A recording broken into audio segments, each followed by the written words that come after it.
ہے یہاں سے یمامہ کا میدان 90 یا 100 کلومیٹر کے فاصلے پر ہے۔ ہم جمعرات کو پہلے ایک سفر میں جمعرات کو فجر کی نماز پڑھ کر روانہ ہوئے۔ تقریباً پونا گھنٹہ سفر کرنے کے بعد اللہ تعالیٰ نے یمامہ کے میدان میں پہنچا دیا۔ یہ وہی میدان ہے جہاں آج سے 1400 سال پہلے صحابہ کرام نے اللہ پاک کے پیارے حبیب صلی اللہ علیہ وآلہ وسلم آپ کے ناموس، عظمت، عقیدہ ختم نبوت کا تحفظ کرتے ہوئے، آپ کے ناموس، آپ کی عظمت، عقیدہ ختم نبوت کا تحفظ کرتے ہوئے 1200 صحابہ کرام نے جام شہادت نوش کیا۔ سب یہی آرام فرما اور مسلمہ کذاب کا قلع کما کیا اور جڑ کاٹی۔ 70 بدری صحابہ اس میدان میں شہید ہوئے۔ 700 حافظ قرآن صحابہ اس میدان میں شہید ہوئے۔ بہت بڑی قربانی لگی۔ حالانکہ جنگ بدر میں صرف 14 صحابہ، لیکن یہاں 70 بدری صحابہ، 700 حافظ قرآن صحابہ اس میدان میں شہید۔ ہمارے رہبر تبلیغ جماعت کے بزرگ ڈاکٹر خالد صاحب، انہوں نے عجیب بات بتلائی۔ فرمانے لگے یہاں سڑک کے لیے کھدائی کر رہے تھے، کھدائی کے دوران بعض صحابہ کرام کی قبریں ظاہر ہو گئیں، کھل گئیں۔ جب مقامی حضرات نے صحابہ کرام کی زیارت کی، 1400 سال گزرنے کے باوجود صحابہ کرام کے جسم بھی تر و تازہ، ان کے کفن بھی تر و تازہ، جیسے ابھی آرام فرما ہوئے ہیں۔ سب کہیں سبحان اللہ۔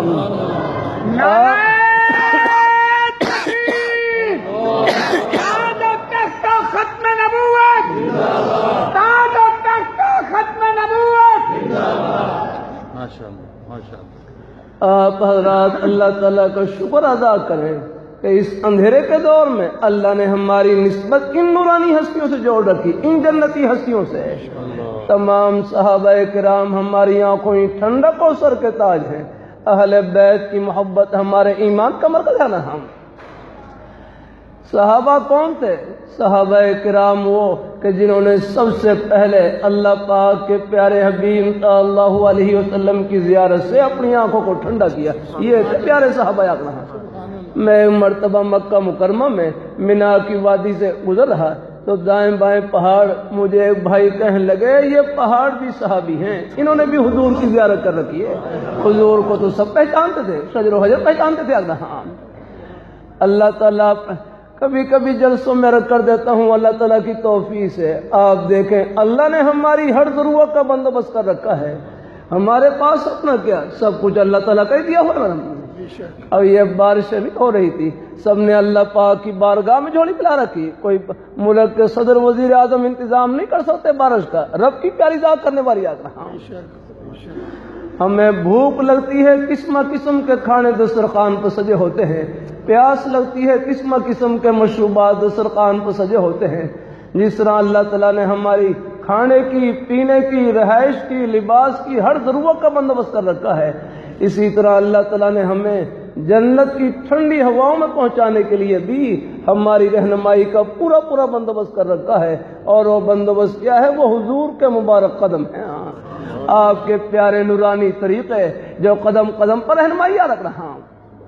شریعت، آپ اپنی دکان کو جنت کی دکان، اپنے دفتر کو جنت کا دفتر، اپنی کھیتی باڑی کو جنت کی کھیتی باڑی، ہر جگہ اللہ نے اپنے خوشی کے بہانے چھپا رکھا ہے۔ یہی اس سے پہلے میری والدہ صاحبہ کا انتقال ہوا، کچھ مہمان تعزیے کے لیے تشریف لائے، ان میں جنرل ضیاء الحق مرحوم کے بھانجے حافظ عبد الرؤوف صاحب دم برکات اللہ علیہ، بڑی عمر کے بزرگ ہیں، تقریباً کوئی 75-80 سال قریب ان کی عمر، لیکن ابھی قرآن پاک کے بڑے پکے حافظ، ابھی تک رمضان میں قرآن پاک سناتے ہیں۔ تو ختم قرآن کے موقع پر مجھے کچھ سالوں سے وہ بلا لیتے ہیں کہ چلو آپ آ جائے کریں، کوئی ٹوٹی پھوٹی کوئی بات خیر کی کہہ لیا کریں۔ انہوں نے اپنے والد صاحب کا واقعہ سنایا، کہنے لگے کہ میرے والد صاحب ایک کالج میں پرنسپل تھے، لیکن تھے بڑے اللہ والے، اللہ تعالیٰ کے نیک بندے ہر جگہ ہوتے ہیں۔ حکیم الامت حضرت تھانوی رحمۃ اللہ علیہ فرمانے لگے